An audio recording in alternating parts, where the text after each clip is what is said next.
Welcome.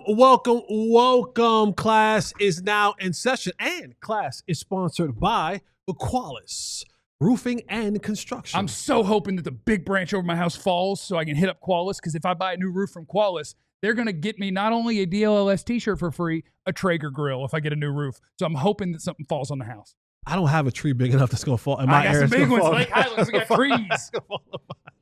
Well, house. All right, class is now in session. All of my good students, y'all come on to the front. All of you riffraffs and wahoos, as Jerry Jones like to say, y'all get in the back with him and go worry about the oil and gas company in the fields and get that $100 billion. But I'm going to teach some of y'all in the front about what's going on. All right, so most of the time when we're talking about, not most of the time, when we're talking about wide receiver play, which is absolutely my favorite, because once a receiver, always a wide receiver. And the thing that the Cowboys have added to their dimension of their pass game this year has been the one of George Pickens. And sign George Pickens. And one thing that George Pickens brings to the table is his ability to run the go route. And many times you may hear it, Jeff may talk about it, or Botch may talk about it, or even our friend Brian Broadus may talk about it, or you just may hear it casually on one of the networks when you're talking about football, and you may hear, oh yeah, they're running a red line. Or you may hear an audible or a play call that hears the term red line in it. And so I kind of just want to further explain a little bit of what the red line means, is, and how it goes into play for the go route in the Cowboys offense that we see George Pickens run so eloquently and so lovely. So nice. So nice. So nice. So when you hear the red line, it's actually not technically a play, but you'll never see it on an NFL field. You'll see it just about on every other field that's a practice field. So let's go to the tape right quick right here, John. So this is a play right here. At the bottom of the screen, you have George Pickens. Now, I want you to see this play in this formation. Now, we talk about red line. Well, Jesse, what is the red line? What does it look like? What does it mean? If you go to any NFL field, their practice field, you don't gotta run down the red line. You'll see a red line drawn on every single NFL practice field. And you may ask yourself the question, well, why is it there? What is the significance? It's not a hash mark. It's not a number. What is the significance? What is the significance of having this red line? Well, this is where you go to practice, where the quarterback wants you to throw, wants you to be in position when he throws the go route.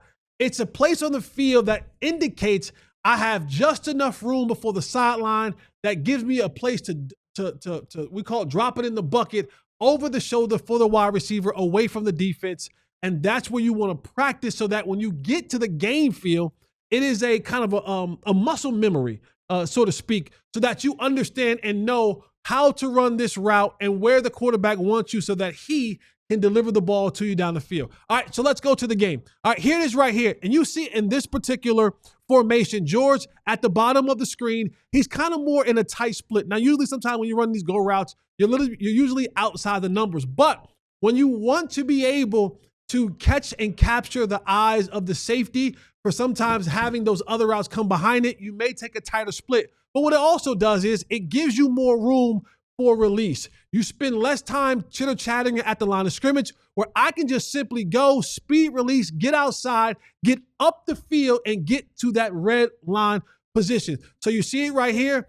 George Pickens, he takes the outside release. And as he's going on the outside release, next one, you'll see now he wants to get to that upfield shoulder of that DB. I want that DB now to open up his hips. We call it open up the gate. Once he opens up the gate, I want to get up in that path and now be able to either run next to him, but preferably I want to be able to stack him. I want to be able to get to him, through him, and then stack him on top to where now I control the tempo of how this route is going to be run. And now, what's even more important, and this is where the muscle memory and the practice and all the things come from, the practice field to the game. Watch Dak Prescott. He's not in the shotgun. He's turning his back to the line of scrimmage, right? Play action pass right here. So for the quarterback, he is taking his eyes off what's happening on the back end of this defense. He doesn't know who's shifting, who's moving, who's coming down.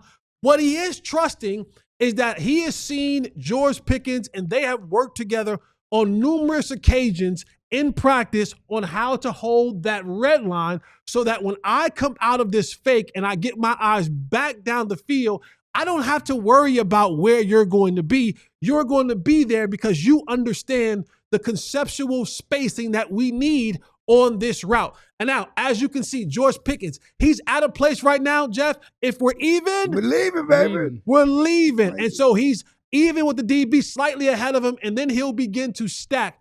You see now Dak Prescott gets to the top of his drop. He's now reassessing what has happened on the back end of this defense and how he needs to configure this thing.